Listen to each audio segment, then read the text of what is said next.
Pourquoi est-ce que vous ne réussirez pas à mettre en place votre dossier de lot électronique? Épisode 2.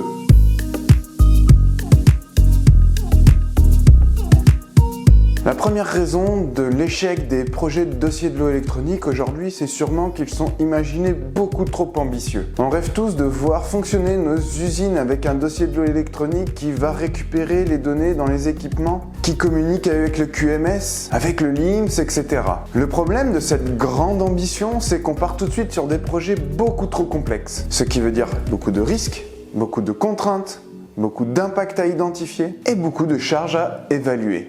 Bref, beaucoup plus que n'importe quel maître de la planification de projet n'est capable d'anticiper. D'autant plus qu'aujourd'hui, évaluer les charges de réalisation des projets, c'est quelque chose sur lequel les sites ont globalement des difficultés. Et donc, c'est la quasi-certitude de se retrouver avec un projet qui dérape en termes de coûts, de délai et beaucoup plus de risques d'abandonner le projet avant la fin. Et d'ailleurs, l'un des points qui est le plus difficile à identifier et à évaluer, c'est bien la validation informatique des dossiers de lot électronique. Et si vous partez tout de suite avec des équipements qui communiquent avec votre dossier de lot électronique, c'est encore pire. Mais sans aller jusque-là, la validation informatique d'un dossier de lot électronique, c'est déjà un vrai défi. Quelques points d'exemple comme ça, qui représentent une partie des défis et sûrement des points qui vont animer de longs débats chez vous.